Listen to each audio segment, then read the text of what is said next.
Bonjour à tous. Je t'entends, ça y est.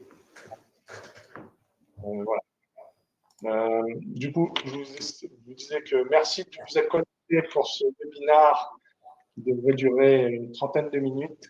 Désolé pour le retard, petit problème avec la technologie. L'objectif de ce webinaire est de vous présenter une opération portée par le groupe Eden Promotion qui aujourd'hui sera représentée par M. Edgar Valero qui est avec moi et qui va vous aider à mieux comprendre l'opération et donc vous permettre potentiellement de vous positionner sur cet investissement stratégique. Bonjour à tous. Le dossier Eden Promotion. Alors, j'espère que tout le monde voit bien en fait le PowerPoint. Donc, Eden Promotion, l'opération Fiscalis portée par la société Calistra, est une opération de construction de 250 logements sociaux à Mayotte, à Mamoudzou très exactement. L'objectif est de lever 3,9 millions d'euros pour accompagner les fonds propres de l'opération demandés par les opérateurs bancaires.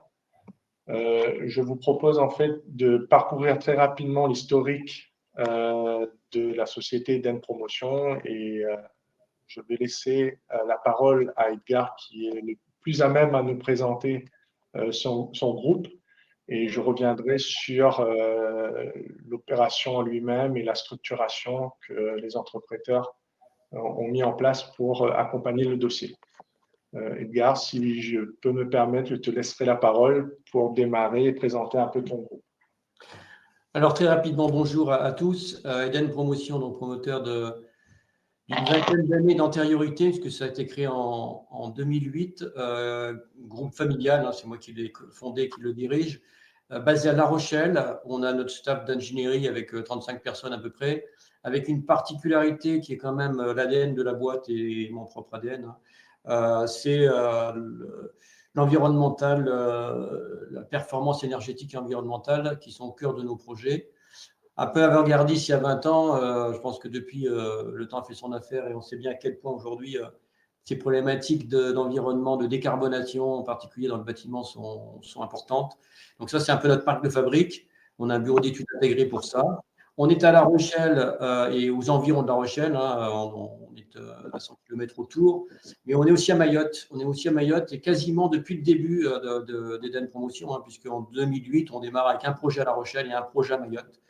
Où on a continué à œuvrer pendant 7-8 ans. On a arrêté de fabriquer du logement à Mayotte en 2017 et on y est revenu il y a 3 ans à l'occasion d'un certain nombre de questionnements un peu existentiels autour avec la crise qui se pointait en métropole, où est-ce qu'on peut trouver notre subsistance pour demain. Et donc, ça a été extrêmement salutaire puisqu'aujourd'hui, on a quasiment 600 logements portefeuille avec le deuxième opérateur de Mayotte, Alma, on y reviendra.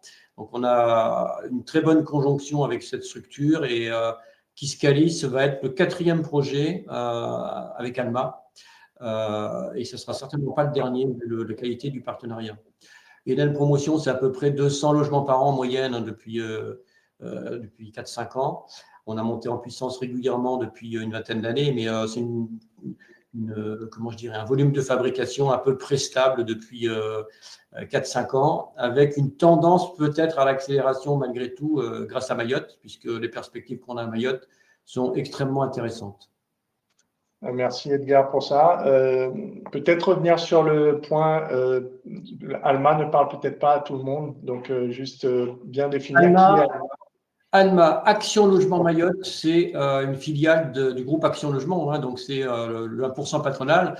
Pour ceux qui n'ont pas cette culture-là, la fabrication de logements sociaux en France, c'est 2 grandes branches. Une branche purement publique, les offices locaux, les offices municipaux ou départementaux, et puis la branche privée qui est le groupe Action Logement avec toutes ses filiales géolocalisées un peu partout en France. Merci. Juste, est-ce que tu pourrais revenir un petit peu sur la structure de ton groupe, l'organigramme, pour bien expliquer où est-ce que ça se situe, comment se situe un petit peu la partie organigramme juridique. Alors, Groupe Eden, c'est mon holding personnel, familial. Eden Promotion, donc, qui est la structure de la filiale thématique promotion immobilière, est détenue aujourd'hui à 45% par le groupe Eden, à 23% par l'ASS 4 sous, qui est mon partenaire financier, qui est un ancien propriétaire d'Hypermarché U. Et Black Pearl, c'est une structure donc, de salariés, de 3 salariés, qui a vocation donc à monter au capital. Aujourd'hui, Black Pearl a 33% du capital. Les pourcentages ne sont pas exacts sur le slide, mais Groupe Eden donc à 45% et on va dire majoritaire dans la constitution du capital. Donc aujourd'hui, pour préciser, l'opération va se situer sur la SAS Eden Promotion, qui est la structure, le bras en fait armé du groupe Eden pour tout ce qui est promotion immobilière. Eden Promotion, en quelques chiffres, c'est des actifs, un total actif de 24 millions d'euros en 2024, une assez forte croissance, donc qui réexplique assez clairement en fait le développement d'Eden Promotion en 2022, 2023 et 2024. Vous voyez qu'il y a une évolution en fait des actifs, du total actif en hausse. Des capitaux propres en fait aujourd'hui qui oscillent entre 5 millions, 4 millions 8 et 5 millions. Peut-être expliquer un petit peu, peut-être Edgar, ces évolutions, si tu veux bien. Alors, qui sont malgré tout assez stables autour de 5 millions. Hein. L'évolution principale, malgré que on ait fait des résultats bénéficiaires ces 3-4 dernières années, hein, il s'avère qu'en 2019, on a réalisé un LBO qui a permis justement au noyau de salariés de rentrer au capital d'Eden Promotion à hauteur de 25%. Et effectivement, le financement du LBO exigeait qu'il y ait un remboursement par les dividendes tirés d'Eden Promotion. Il s'avère, je souris parce que ça aurait pu être dramatique, il s'avère que ce LBO s'est fait un peu à contre-cycle, hein, puisqu'on a démarré en 2019 et que depuis, on ne peut pas dire franchement que la situation de la promotion se soit améliorée. Et donc, les remboursements du LBO ont été dans les 2 dernières années supérieurs aux résultats de l'entreprise. Ce qui explique pourquoi, graduellement, vous voyez que c'est quasiment mathématique, hein, il y a eu à peu près 200 000 euros d'écart entre le remboursement du LBO et les résultats de l'entreprise, qui nous a conduit, entre guillemets, à pomper légèrement dans les capitaux propres pour arriver à assumer cette charge de remboursement. Donc, il y a un côté qui est effectivement négatif sur cette diminution. Le côté positif, c'est qu'on a su rembourser ce LBO sur 5 ans dans une période quand même assez compliquée. Donc, on en est bien content, on en est fiers. Et c'est un élément important. On a refait un LBO cette année pour assurer la montée au capital du pool de salariés du directeur général en particulier, financé par le Crédit Agricole de La Rochelle et le Crédit Agricole de La Réunion, mais qui avait vocation principalement à laisser, je dirais, en trésorerie la quasi-totalité de la levée de fonds. Donc, on a obtenu de la part de 2 banquiers référents une levée de fonds pour restructurer et ressourcer nos capitaux, ce qui n'est quand même pas banal par rapport au monde de la promotion et qui est strictement et directement lié à notre développement sur Mayotte, qui est extrêmement positif pour les banquiers. Voilà. Donc, on peut surtout souligner que, alors, outre le fait que c'est un LBO, c'est plutôt un MBO, un Management Buyout, parce que c'est essentiellement en fait des cadres en fait de l'entreprise qui sont montés au capital. C'est ça? C'est ça. Très bien. Au niveau des comptes de résultats, donc ce qu'expliquait Edouard, donc on a en fait aujourd'hui des résultats qui sont qui ont varié entre 1 million et 500 000, qui a été expliqué un petit peu plus haut, notamment par justement ce LBO. Les résultats, en fait, dans leur rendement économique actuel, restent tout à fait honorables, évidemment. Et donc, on espère que cette année, en 2025, on aura des résultats qui vont continuer à croître. Et ça, c'est grâce à la dynamique, notamment du volet développement à Mayotte, qui permet au groupe aujourd'hui d'avoir un second, on va dire, moteur de croissance que sur la métropole. Au niveau je vais passer sur les autres holdings. Ce qui nous intéresse essentiellement, c'est l'opération en lui-même. Et je vais repasser la parole à Edgar pour expliquer un petit peu où se situe en fait l'environnement et comment il a pu monter son projet avec notamment 100% de commercialisation avec Alma. Edgar, si tu veux bien présenter l'opération. L'opportunité, c'était une reprise de projet qu'on a complètement restructuré en quasiment un an, hein, puisqu'on a récupéré cette opération en octobre 2024. La localisation, elle est aux limites donc, de la communauté urbaine de Mamoudzou, limite sud, donc très proche du centre-bourg, hein, et surtout, c'est la limite de l'arrivée du bus cadencé là, qui va être mis en service dans très peu de temps et qui va permettre de désengorger la circulation à Mayotte, à Mamoudzou en particulier. Un site qui est exceptionnel, hein, qui était en fait calibré pour du logement résidentiel privé, mais qui n'a pas trouvé son marché en fait, hein, sur Mayotte. Donc, on a complètement restructuré ce programme pour faire du logement social. Donc, on l'a rationalisé, on l'a simplifié, on l'a optimisé. Mais par contre, le produit est vraiment exceptionnel puisque tous les appartements, sans exception, vont avoir vue sur le lagon. Donc, il y a un vrai effet d'aubaine pour Action Logement Mayotte parce qu'ils vont récupérer une opération de logements sociaux et logements intermédiaires, mais surtout logements sociaux, hein, avec une qualité du produit immobilier qui est absolument exceptionnelle. Donc, ils font un bon coup en définitive. On leur a proposé ce dossier dès qu'on a eu l'opportunité de reprise pour savoir s'ils étaient effectivement intéressés. Et pour la petite histoire, en fait, c'est le premier dossier qu'avait mis dans son plan de marche la directrice générale Delphine Sangodéi en arrivant à Mayotte il y a 3 ans et demi à peu près. Donc, en fait, elle était extrêmement intéressée à ce qu'on le reprenne et qu'on le mène à son terme, puisqu'elle avait déjà l'expérience de 2 projets menés avec nous. Et bon, on savait que quand on commençait à taper dans la butte, on arrivait à nos fins en général. Bon, voilà, là, ça a été le cas, ou ça va être le cas. Mais effectivement, c'est un produit extrêmement intéressant au niveau patrimonial pour eux. C'est intéressant à notre niveau, bien évidemment, puisqu'avec Alma, on a une vente en bloc à 100%, donc un risque commercial qui est complètement neutre. Et on a aujourd'hui toute la validation, je dirais, des facteurs de risque majeurs, puisque au-delà de l'accord avec Alma, on a un permis purgé et on a surtout un résultat d'appel d'offres et surtout un travail sur ce résultat d'appel d'offres qui nous permet aujourd'hui d'être absolument certains de notre prix de revient. Parce que ça, c'est quand même à Mayotte le principal facteur de risque, en fait, c'est les coûts de construction. Et là, on a, avec l'expérience de 20 ans qu'on a et les références qu'on a depuis 3 ans sur place, on a une très bonne maîtrise du coût. Alors, on a comme d'habitude ferraillé, hein, ça ne s'obtient pas comme ça en claquant dans les doigts. Mais après révision du dossier, négociation, on maîtrise notre prix de revient. Et ça, effectivement, c'est indispensable de toute façon pour que le projet soit accepté par un banquier. Hein. Donc, il faut bien voir en tête que tout le monde aujourd'hui nous empêche de prendre des risques, hein, que ce soit l'ADO, que ce soit la GFA, que ce soit l'accompagnement bancaire. Tout le monde va gratter jusqu'au bout de la formation, de la gestion du risque. Ça, il faut le savoir, il faut l'avoir en tête. Il n'y a pas de programme ou il n'y a pas de destination de programme qui soit plus carré en termes de contrôle que des programmes vendus en bloc à Mayotte. Merci Edgar.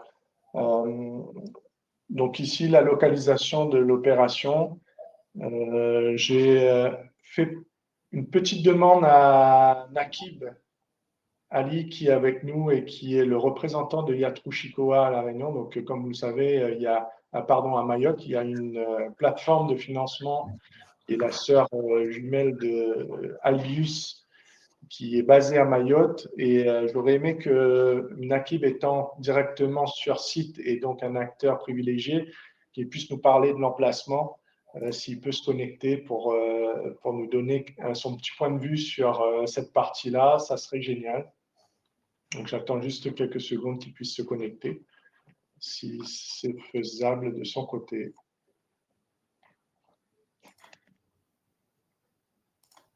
Donc, Edgar, si toi, tu peux juste expliquer un peu l'environnement du terrain, le temps que Nakib puisse se connecter. Donc, l'environnement du terrain, c'est Mamoudzou est en continuité de la mer, en haut à droite de la photo. Là, ce qu'on voit, c'est… alors, il y a plusieurs projets en fait, qui sont déclinés sur ce plan. Et en fait, vous voyez en bas, en linéaire, 8 bâtiments, les 8 premiers bâtiments le long d'une route. Ça, c'est Kiscalis. La suite, c'est la suite de ce qu'on appelle une OAP. En fait, c'est un quartier, hein, c'est la définition d'un quartier qu'on est censé continuer pour le compte d'Alma dans les mois et les années qui viennent. Donc, il y a une vraie, je dirais, un vrai intérêt pour Alma d'être dans ce coin-là. Et donc, les 8 bâtiments, vous les voyez en linéaire le long de cette voirie qui donne sur le lagon. C'est l'extrémité la plus proche de la route nationale, donc qui correspond au sud de Mamoudzou. Il n'y a quasiment pas d'urbanité après ce secteur. Donc, on est très proche du sud du département. Donc, pour dégager vers le sud, c'est excellent. Et on est encore une fois très proche de Mamoudzou aussi, avec cette ligne de bus cadencée qui va arriver dans un an. Merci Edgar là-dessus.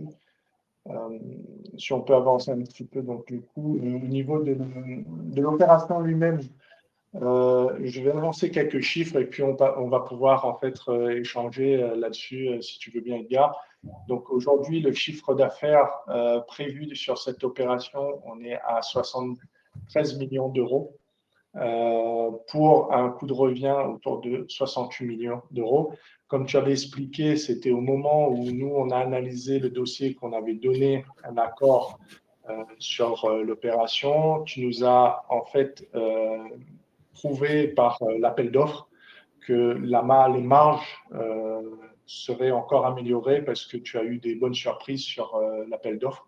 Donc, tu peux nous donner quelques petits éléments de compréhension sur l'analyse financière et notamment la marge groupe que nous, on a décliné en marge opérationnelle et en marge AMO qui nous montre aujourd'hui 12% en fait, de résultats cumulés AMO plus marge opérationnelle. Je pense que ça vous parle hein, à tous. Les honoraires internes de 4,3 millions, bah, c'est les honoraires de fonctionnement d'Eden Promotion qui montent et qui accompagnent l'opération. Hein. La marge opérationnelle de 4,9 millions, bah, c'est chiffre d'affaires moins prix de revient, évidemment, qu'effectivement, on a légèrement amélioré après appel d'offres, après travail sur le dossier et après négociation. On a quelques marges de manœuvre puisqu'on doit avoir un poste imprévu de 1,5 million. Historiquement, il était 1,5 million, on l'a monté à 2,4 millions. Hein. Donc, on a quelques marges de manœuvre sur cette opération en cas de dérapage, mais on a quand même bien abordé notre dossier.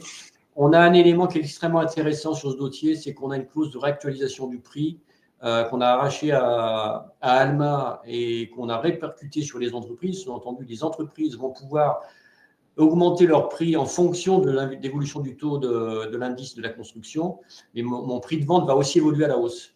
Et ça me permet, moi, d'avoir des entreprises qui n'ont pas forcé sur le crayon, en fait, parce qu'une entreprise qui répond pour un projet sur 4 ans de chantier a tendance à prévoir des augmentations de coûts.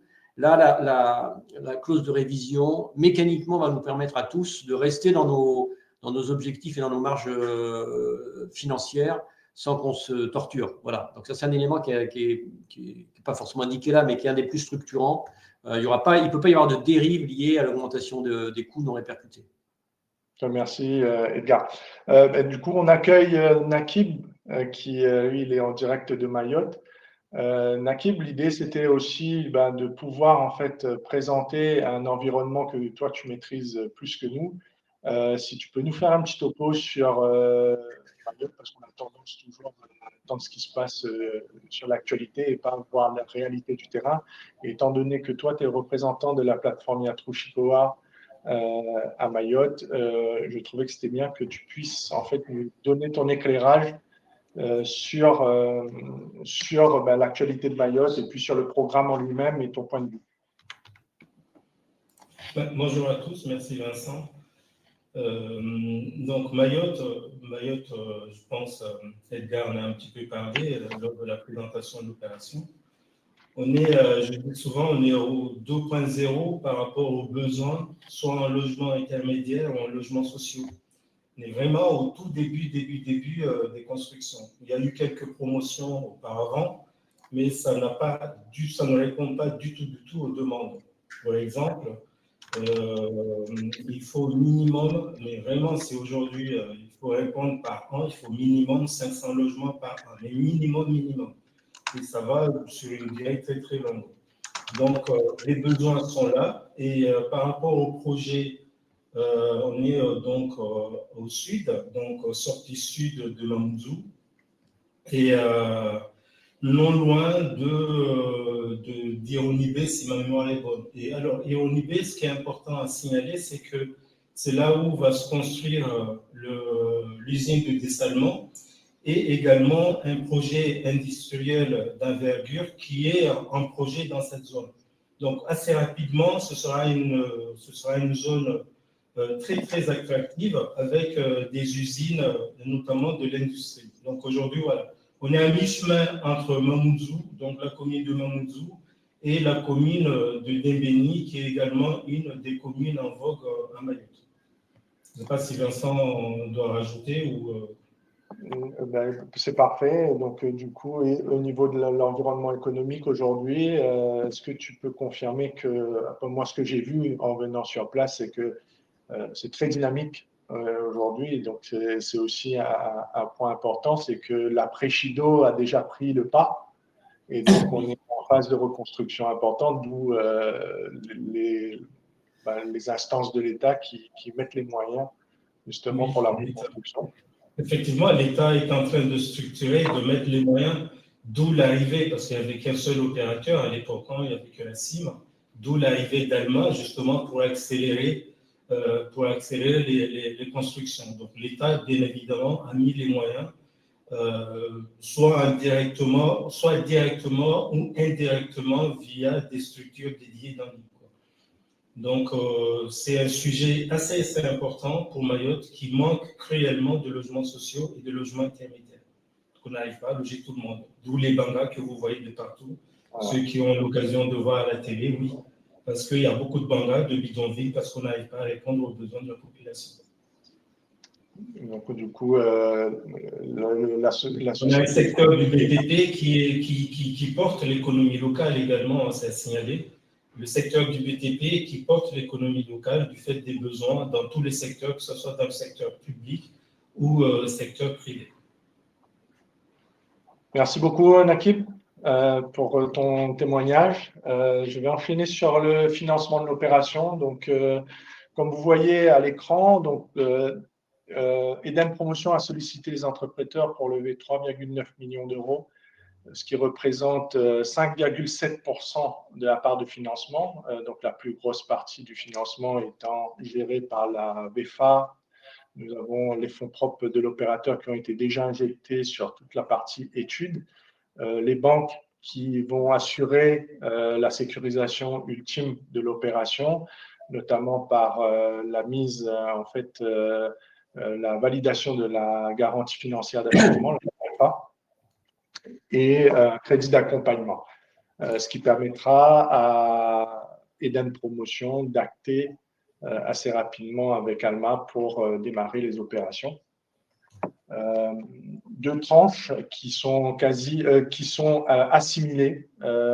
Donc le terme assimilé est important parce qu'on est sur les mêmes conditions de garantie sur les deux tranches. Une première tranche pour acquérir le terrain, une deuxième tranche pour la réalisation de l'opération. Comme je vous ai dit tout à l'heure, une marge groupe qui est de 12,68% et un cash flow, donc le flux de trésorerie, inclut les fonds propres de l'opérateur à 14,19%. Le calendrier de l'opération, l'objectif pour nous, c'est de lever les fonds, une première tranche avant le 17 décembre, pour qu'on puisse en fait acter le terrain auprès des vendeurs. L'opération va démarrer dans la foulée en phase travaux. Et il me semble qu'Edgar, tu as prévu, alors je ne sais pas, l'inauguration le 19, c'est ça, enfin l'inauguration, pardon, la pose de la première pierre le 19 décembre. Oui, alors je pense que ça mérite une petite explication, ce côté finition à la bourre. On avait un butoir marketing et commercial avec Alma du fait qu'ils ont, depuis quelques mois déjà, ils ont prévu une inauguration, une présentation de l'ensemble de leur production à leur board de Paris. Bon, il faut savoir que sur les 4 opérations qu'ils vont présenter, il y en a 3 qui sont fabriquées par Eden. Donc pour nous, c'est un gros enjeu en termes de confortation de la relation avec ADMA. Donc ça, c'était notre butoir connu depuis longtemps, d'Extrême. Pour arriver effectivement au stade de maturité qui permet à la fois de passer l'acte avec ADMA, mais avant ça, d'avoir l'ADO, d'avoir l'accord bancaire et surtout l'émission de la GFA, la garantie financière d'achèvement, il fallait avoir les marchés. Et c'est ça qui a pris du temps. Enfin, ça a été quand même assez vite. Mais malgré tout, tout mis bout à bout, on a réussi à boucler notre appel d'offres, la négociation et les marchés. Il y a relativement peu de temps, puisque tout ça est définitif depuis une quinzaine de jours. Le temps que l'ensemble des intervenants se mettent le nez dans le dossier, le valident, on en est là aujourd'hui. Donc, même si on a voulu, depuis le début, être très diligent et très dans l'anticipation, le temps a fait son affaire. C'est quand même une belle prouesse malgré tout, parce que monter un projet de 250 logements en 1 an, je ne sais pas qui l'a eu fait en France en 2025, mais c'est quand même pas mal. Mais ce qui explique qu'on est à la bourre, à la fin, dans cette levée de fonds, sachant que la date butoir ne peut pas être déplacée. Il y a un trop gros enjeu aujourd'hui de relationnel avec ADMA. Voilà. Du coup, l'enjeu, donc, pour donner les conditions de levée, donc aujourd'hui, en fait, on est donc encore une fois à 3,9 millions d'euros, un taux d'intérêt annuel de 10%, une durée de 60 mois. Peut-être expliquer un petit peu ta stratégie sur les 60 mois, Edgar, comment tu comptes faire tourner l'opération, parce que en fait, les 60 Oui, mois… alors c'est important de le préciser. Ça c'est la durée qui est adossée à la durée de chantier. Mais cette opération, c'est une opération qui va se dérouler en 4 phases successives. On va avoir une seule grue qui va fabriquer 2 bâtiments à chaque fois. Et donc, à l'avancement, la grue va se déplacer pour, je dirais, fabriquer la suite. Donc, on a une première tranche qui va durer 2 ans, un peu plus de 2 ans même. Mais la tranche suivante, son temps je dirais, de finition ne sera que d'1 an. Donc, hormis ce point de départ de 2 ans, après, toutes les tranches vont être livrées en à peu près 1 an de plus. Et donc, l'objectif, c'est de désengager graduellement ce financement privé pour l'équivalent de la valeur de la marge à peu près tous les ans. Donc, il y aura en prévision à peu près 1 million d'euros de remboursement au bout de la 2e année, de telle manière à ce que la somme ne soit pas bloquée intégralement pendant cette durée de quasiment 5 ans de chantier. Voilà. Donc, investissement minimum 100 euros, le versement du capital in fine, un paiement trimestriel des intérêts, la fiscalité si vous êtes particulier, c'est le PFU à 30% ou à l'IS. Les garanties proposées et compte tenu de la structuration de l'opération, notamment avec l'intervention des banques, on a une garantie à première demande notariée de la société R2D2 qui vient justement d'être renforcée avec ses fonds propres au niveau du crédit, avec le Crédit Agricole et donc de CMBO. Les cautions personnelles et solidaires notariées des holdings groupes Eden et Black Pearl, un nantissement des titres de la société qui porte l'opération Calistra et le nantissement du compte courant qui sera injecté, donc les 3,9 millions qui seront injectés dans Calistra par Eden Promotion qui aura levé les fonds et qui va nous permettre en fait d'avoir la possibilité de se faire rembourser au fur et à mesure le dégagement des marges. Sur l'analyse, donc je vous partage l'analyse financière. Donc les points forts, on n'a aucun risque commercial, bien évidemment, parce qu'on a une commercialisation à 100%, un marché local qui est très porteur. On a des demandes qui sont assez fortes compte tenu de l'actualité et des faits passés. La structuration et les garanties sont solides compte tenu justement de ce renforcement et de la structure financière du groupe Eden Promotion et notamment de R2D2.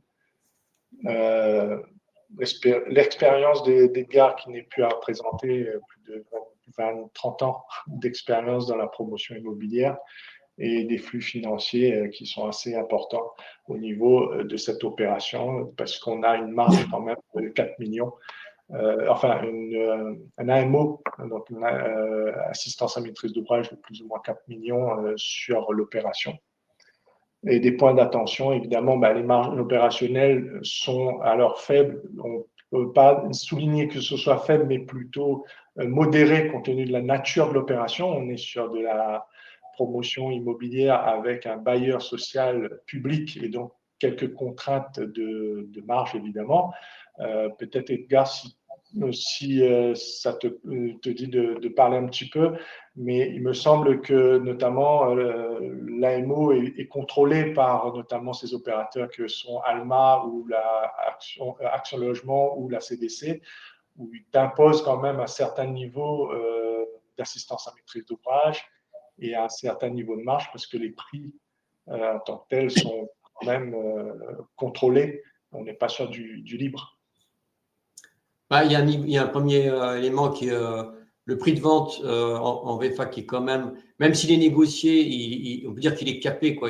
En gros, il y a un marché du prix de vente ou du prix d'achat côté du bailleur social. Donc, on ne peut pas trouver notre salut en augmentant le prix, ça c'est sûr. Il faut qu'on arrive à faire entrer l'équation dans ce prix de vente un peu contraint.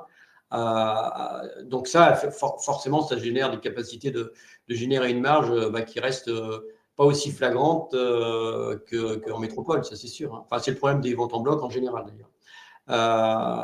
L'autre sujet, c'est effectivement un certain contrôle lié à la démarche de défiscalisation, où effectivement on est obligé de fournir un bilan qu'on peut dire officiel, puisque on est censé le justifier après par l'ensemble des dépenses et des facturations par nos différents fournisseurs. Donc, on ne peut pas trop jouer avec cette notion de marge, donc elle reste entre guillemets raisonnable par rapport aux directives de Bercy. Alors, le dernier point qui n'est pas des moindres, donc on a mis ce risque de surcoût et de retard, mais qui a été répondu récemment, parce qu'au moment où nous, on a analysé le dossier, on n'avait pas cet élément qu'Edgar nous a apporté aujourd'hui, c'est que le marché étant révisable, on a un risque de surcoût qui est modéré, on va dire, voire même quasi faible, par rapport au fait qu'on puisse réviser le prix, que ce soit pour les entreprises et pour l'opération, pour le coût.